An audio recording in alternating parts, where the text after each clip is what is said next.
ஓம் சாந்தி. அவ்யக்த முரளி 29/4/1984 அவ்யக்த பாப்தாதா, மதுபன். இன்றைய முரளியின் தலைப்பு ஞான சூரியனின் ஆன்மீக நட்சத்திரங்களின் விதவிதமான விசேஷங்கள். இன்று ஞான சூரியன், ஞான சந்திரன் தங்களுடைய பலவிதமான நட்சத்திரங்களை பார்த்துட்டு இருக்கிறாங்க. சிலர் அன்பான நட்சத்திரங்கள், சிலர் விசேஷ சகயோகி நட்சத்திரங்கள், சிலர் சகஜ யோகி நட்சத்திரங்கள், சிலர் சிரேஷ்ட ஞானி நட்சத்திரங்கள், சிலர் விசேஷமாக சேவைக்கான ஊக்கம் வைத்திருக்கும் நட்சத்திரங்கள், சிலர் கடின உழைப்பின் பலன் அப்படிங்கிற பழத்தை அருந்தும் நட்சத்திரங்கள், சிலர் சுலபமாக வெற்றியடையும் நட்சத்திரங்கள். அந்த மாதிரி அனைத்து நட்சத்திரங்களும் விதவிதமான விசேஷங்கள் உள்ளவங்க. ஞான சூரியன் மூலமா அனைத்து நட்சத்திரங்களுக்கும் ஆன்மீக ஒளி கிடைக்கும் காரணத்தினால மின்னிக் கொண்டிருக்கும் நட்சத்திரங்களாகவோ ஆகிட்டாங்க. ஆனா ஒவ்வொரு விதமான நட்சத்திரங்களின் விசேஷத்தின் ஜொலிப்பு விதவிதமான.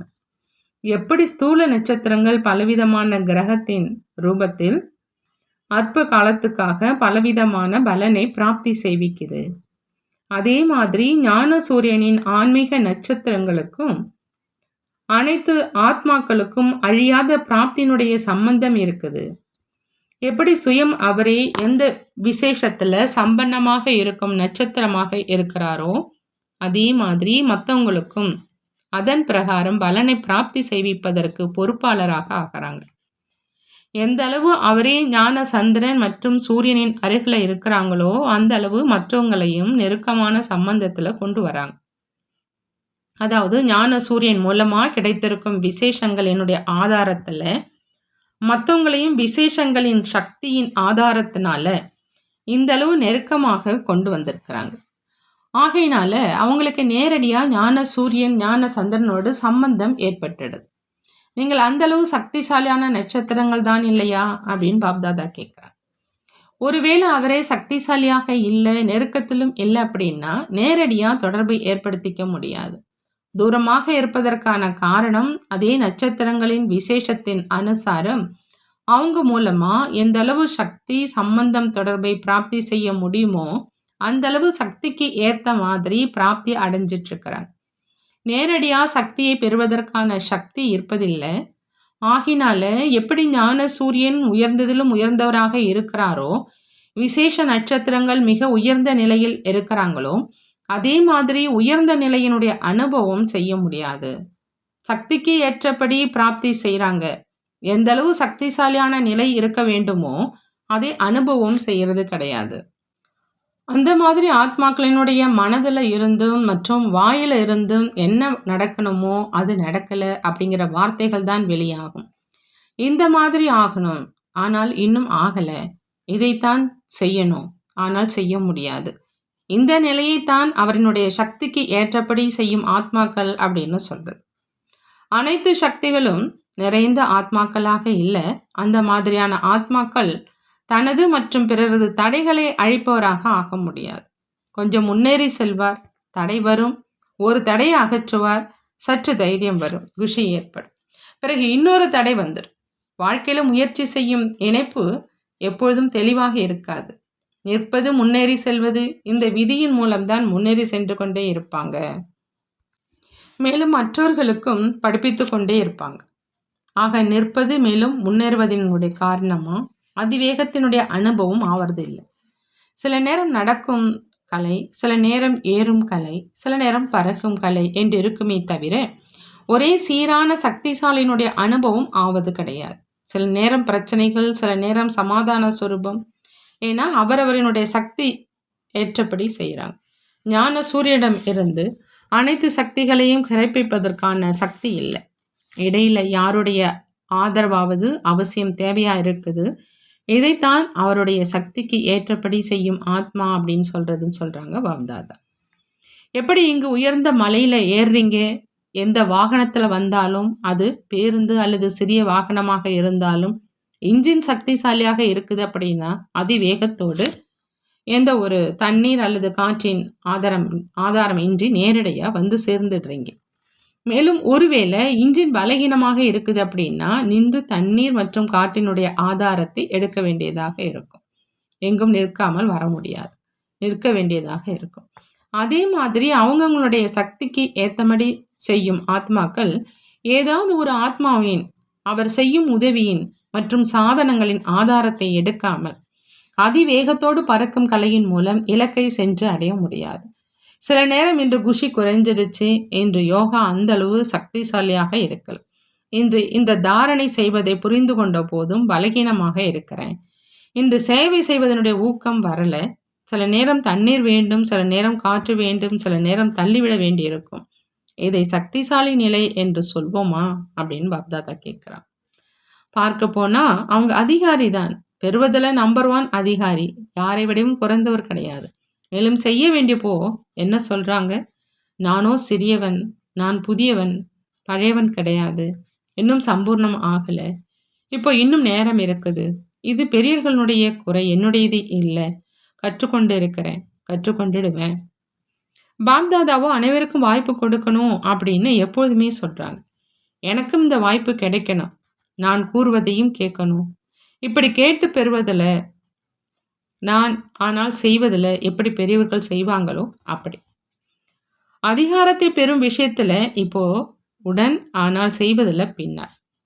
எப்பொழுதாவது, அதாவது எப்படியாவது செய்துடுவோம். பெறுவதில் பெரியவர்களாக ஆகிடுறாங்க, செய்வதில் சிறியவர்களாக ஆகிடுறாங்க. இதைத்தான் அவரவருடைய சக்திக்கு ஏற்றபடி செய்யும் ஆத்மா அப்படின்னு சொல்றதுன்னு பாப்தாதா சொல்றாங்க. பாப்தாதா இந்த ரமணிகரமான விளையாட்டை பார்த்து பார்த்து புன்முறுவல் செஞ்சிட்டு இருக்கிறாங்க. தந்தையோ மிகவும் சாதுரியமானவர், ஆனால் மாஸ்டர் சாதுரியமானவர்களும் குறைந்தவர்கள் அல்ல. ஆகையினால சக்திக்கு ஏற்றபடி செய்யும் ஆத்மாவிலிருந்து இப்போ மாஸ்டர் சர்வசக்திவானாக ஆகுங்கள், செய்பவராக ஆகுங்கள். இயல்பாகவே சக்திசாலியான காரியத்தின் பலன், சுப பாவனை, சிரேஷ்ட விருப்பங்களினுடைய பலன் கிடைச்சிருது. அனைத்து பிராப்திகளும் அவைகளாகவே உங்களுக்கு பின்னால் நிழலுக்கு சமமாக கண்டிப்பாக வரும். ஞான சூரியனிடமிருந்து பிராப்தி ஆகியிருக்கும் சக்திகளினுடைய கிரணங்களினுடைய பிரகாசத்தில் மட்டும் சென்று கொண்டே இருந்தீங்க அப்படின்னா அனைத்து பிராப்தி அப்படிங்கிற நிழல் தானாகவே உங்கள் பின்னால் வரும். புரிந்ததா அப்படின்னு பாப்தாதா கேட்குறாங்க. இன்று அவரவர்களுடைய சக்திக்கு ஏற்றபடி செய்யும் மற்றும் சக்திசாலி நட்சத்திரங்களுடைய மழை சாரலை பார்த்துட்டு இருந்தோம் அப்படின்னு சொல்கிறாங்க பாபா. நல்லது, அனைவரும் அதிவேகமாக ஓடி ஓடி வந்து சேர்ந்துட்டீங்க. தந்தையினுடைய வீட்டிற்கு வந்து சேர்ந்திருக்கீங்க அப்படின்னா குழந்தைங்களை வாங்க வாங்க அப்படின்னு தான் வரவேற்போம். எப்படி எத்தனை ஸ்தானங்கள் இருக்குதோ அவை அனைத்தும் உங்களுடைய வீடு தான். வீடோ ஒரு நாளில் அதிகரிக்காது, ஆனால் உறுப்பினர்களுடைய எண்ணிக்கையோ அதிகரிச்சிருச்சு இல்லையா? ஆகையினால உள்ளடக்க வேண்டும். ஸ்தானம் மற்றும் நேரத்தை எண்ணிக்கைக்கு ஏற்றபடி தான் நடத்துவிக்க வேண்டியிருக்கும். அனைத்தும் நிரம்பி விட்டது தான் இல்லையா? வரிசையோ அனைத்து விஷயங்களிலும் நிச்சயம் உருவாகும். இருந்தும் இப்பொழுது கூட நீங்கள் மிக மிக அதிர்ஷ்டசாலிகள். ஏன்னா பாண்டவ பவன் மேலும் என்னென்ன ஸ்தானங்கள் இருக்குதோ அதனுள்ளேயே நிரம்பி விட்டீங்க. வெளியில் வரை வரிசையோ நெருக்கல தான் இல்லையா? வளர்ச்சியோ கண்டிப்பாக அடையும், வரிசையும் கண்டிப்பாக உருவாகும். எப்பொழுதும் ஒவ்வொரு விஷயத்திலும் குஷி மற்றும் மகிழ்ச்சியில் இருங்க. இருந்தும் தந்தையினுடைய வீட்டில் இருப்பது போல மனதுக்கு ஓய்வு வேறு எங்காவது கிடைக்க முடியுமா அப்படின்னு பாபா கேட்குறாங்க. ஆகையினால எந்த சூழ்நிலையிலும் எப்பொழுதும் திருப்தியாக இருங்க. சங்கமேகத்தினுடைய வரதான பூமியின் 3 அடி நிலம் கூட சத்தியுகத்தின் மாளிகைகளை விட சிரேஷ்டமானது. அமர்வதற்காக இந்த அளவு இடம் கிடைச்சிருக்குதே, அதுவும் சிரேஷ்டமானது தான் இல்லையா? இந்த நாளும் பிற்காலத்தில் நினைவில் வரும். இப்போ இருந்தும் திருஷ்டி மற்றும் டோலி கிடைக்குது. பின்பு திருஷ்டி மற்றும் டோலியை கொடுப்பவர்களாக நீங்கள் ஆகணும். வளர்ச்சி அடைந்து கொண்டே இருக்குது. இதுவும் குஷினுடைய விஷயம்தான் இல்லையா அப்படின்னு பாப்தாதா கேங்க. என்ன கிடைக்குதோ எப்படி கிடைக்குதோ அனைத்திலும் திருப்தியாக இருப்பது, மேலும் வளர்ச்சி அதாவது நன்மை பெறுவது நல்லது. விசேஷமாக கர்நாடகா தேடி கண்டுபிடிக்கப்பட்டவர்களாக இருக்கிறாங்க. மகாராஷ்டிராவும் எப்பொழுதும் எண்ணிக்கையில் மகானாக இருந்திருக்குது. டெல்லியும் பந்தயம் செஞ்சாங்க. வளர்ச்சி நன்றாக அடைஞ்சுக்கிட்டே இருங்க. உத்தரப்பிரதேசமும் யாரையும் விட குறைந்தது இல்லை. ஒவ்வொரு மண்டலத்துக்கும் அவர்களுடைய விசேஷம் இருக்குது. அதை பின்பு சொல்வோம் அப்படின்னு பாப்தாதா சொல்கிறாங்க. பாப்தாதாவுக்கும் ஸ்தூல உடலை ஆதாரமாக எடுக்கும் காரணத்தினால நேரத்தினுடைய எல்லையையும் வைக்க வேண்டியதாக இருக்குது. இருந்தும் கடனாக பெற்ற உடல் என்னுடையதோ இல்லை. உடலுக்கான பொறுப்பும் பாப்தாதனுடையதாக ஆகிடுது. ஆகினால எல்லைக்கு அப்பாற்பட்ட எஜமானன் கூட எல்லைக்குள்ள கட்டி போடப்படுறாங்க. அவ்யக்த வதனமோ எல்லையற்றது, இங்கேயோ கட்டுப்பாடு. நேரம் மற்றும் உடலினுடைய சக்தி அனைத்தையும் பார்க்க வேண்டியதாக இருக்குது. ஆகையினால எல்லை அற்றதில் வாங்க, சந்திப்பை செய்யுங்க. அங்கே உங்களை யாருமே இப்போ வாங்க, இப்போ போங்க, அல்லது வசீகரமாக வாங்க அப்படின்லாம் சொல்ல மாட்டாங்க. திறந்த அழைப்பு இருக்குது, மேலும் திறந்த அதிகாரம் இருக்குது. விரும்பினால் 2 மணிக்கும் வாங்க அப்படின்னு பாப்தாதா சொல்கிறாங்க. நல்லது. எப்பொழுதும் அனைத்து சக்திகள் நிறைந்த சிரேஷ்ட ஆத்மாக்களுக்கு எப்பொழுதும் ஞான சூரியனுடைய அருகில மற்றும் சமமான உயர்ந்த நிலையில் நிலைத்திருக்கும் விசேஷ ஆத்மாக்களுக்கு எப்பொழுதும் ஒவ்வொரு காரியம் செய்யும் பொழுதும் முதல்ல நான் அப்படின்னு ஊக்கம் உற்சாகம் வைக்கக்கூடிய தைரியம் நிறைந்த ஆத்மாக்களுக்கு எப்பொழுதும் அனைவரையும் சக்திசாலியான ஆத்மாவாக ஆக்கக்கூடிய அனைத்து நெருக்கமான குழந்தைகளுக்கு ஞான சூரியன் ஞான சந்திரனுடைய அன்பு நினைவுகள் மற்றும் நமஸ்காரம் செய்கிறாங்க. நாமும் நம்மளுடைய பாப்தாதாவுக்கு அன்பு நினைவுகள் மற்றும் நமஸ்காரம் செய்வோம். தாதிகளோடு அவ்யக்த பாப்தாதா சந்திக்கிறாங்க. பாப்தாதாவுக்கு குழந்தைகளாகிய உங்கள் மீது பெருமிதம் இருக்குதுன்னு சொல்கிறாங்க. எந்த விஷயத்தில் பெருமிதம் இருக்கு? எப்பொழுதும் தந்தை தனக்கு சமமாக குழந்தைகளை பார்த்து பெருமிதம் அடைகிறாங்க. எப்போ குழந்தைகள் தந்தையை விட விசேஷ காரியம் செஞ்சு காண்பிக்கிறாங்க அப்படின்னா தந்தைக்கு எவ்வளோ பெருமிதம் இருக்கும். இரவு பகலாக தந்தையினுடைய நினைவு மற்றும் சேவை இந்த இரண்டினுடைய ஈடுபாடு இருக்குது. ஆனால் மகாவீர் குழந்தைகளுடைய விசேஷமே முதன்மையாக நினைவை வைப்பாங்க, பிறகு சேவையை வைப்பாங்க. குதிரைப்படை மற்றும் காலால் படையாக இருக்கிறவங்க முதல்ல சேவை, பிறகு நினைவு என்று வைத்துக் கொள்வாங்க. எனவே வித்தியாசம் ஏற்பட்டுடுது. முதல்ல நினைவு, பிறகு சேவை செஞ்சீங்க அப்படின்னா வெற்றி கிடைக்கும். சேவையை முதன்மையாக வைப்பதனால என்னென்ன நன்மை மற்றும் தீமை காரியம் நடக்குதோ அதனுடைய விளைவில் வந்துடுறாங்க. மேலும் முதல்ல நினைவை வைப்பதனால சுலபமாகவே விலகி இருப்பவராக ஆகிடுறாங்க.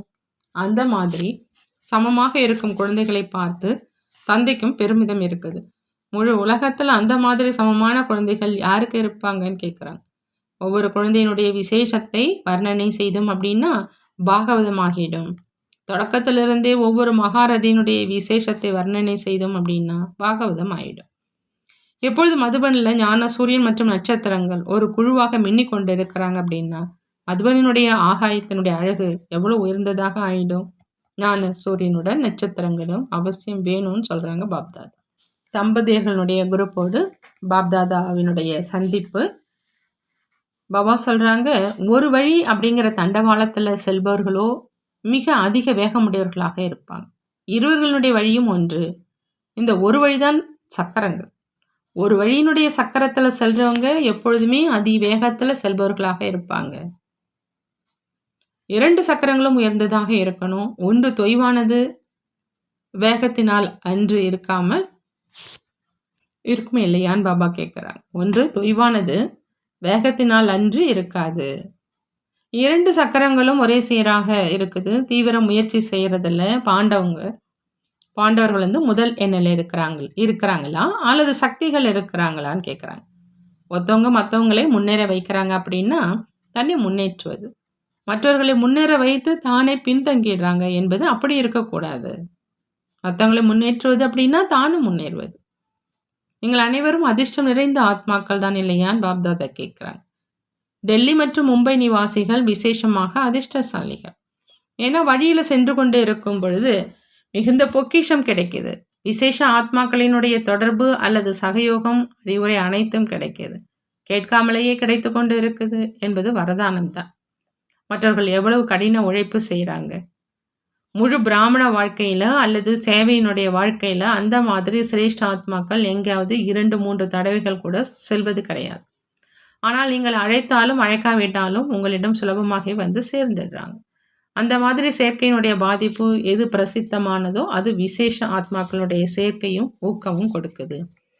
அந்த மாதிரி நீங்கள் எவ்வளவு சுலபமாக பாக்கியத்தை பிராப்தி அடையும் பாக்கியம் நிறைந்த ஆத்மாக்கள். ஆஹா, என்னுடைய சிரேஷ்ட பாக்கியம் என்ற பாடலை எப்பொழுதும் பாடிக்கொண்டே இருங்க. என்ன பிராப்தி ஆகி கொண்டு இருக்குதோ அதனுடைய பலனாக எப்பொழுதும் பறக்கும் கலை இருக்கும். நிற்பது மற்றும் நடப்பதாக இருக்காது, எப்பொழுதும் பறப்பதாக இருக்கும். அடுத்து பாப்தாதா கேட்குறாங்க, எப்பொழுதும் தன்னை தந்தையினுடைய பாதுகாப்பு குடைநிழலின் கீழ் இருப்பவர் என்ற அனுபவம் செய்கிறீங்களா அப்படின்னு. தந்தையினுடைய நினைவுதான் குடைநிழல்.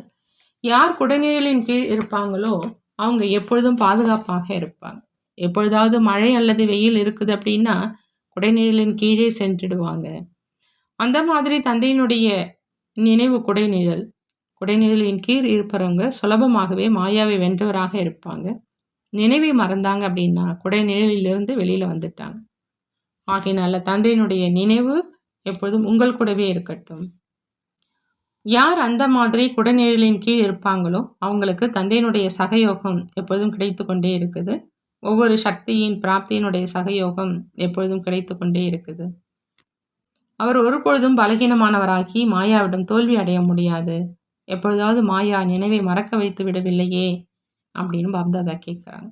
63 ஜென்மங்கள் மறந்தே இருந்தீங்க. சங்கமிகம் நினைவில் இருப்பதற்கான யுகம். இந்த நேரம் மறக்கக்கூடாது. மறப்பதனால வேதனை அடைந்தீங்க, துக்கம் கிடைச்சது. பிறகு இப்போது எப்படி மறப்பீங்க? எப்பொழுது நீங்கள் எப்பொழுதுமே நினைவில் இருக்கிறவங்க. இப்போ நீங்க எப்பொழுதுமே நினைவில் இருக்கிறவங்கன்னு பாபா சொல்றாங்க.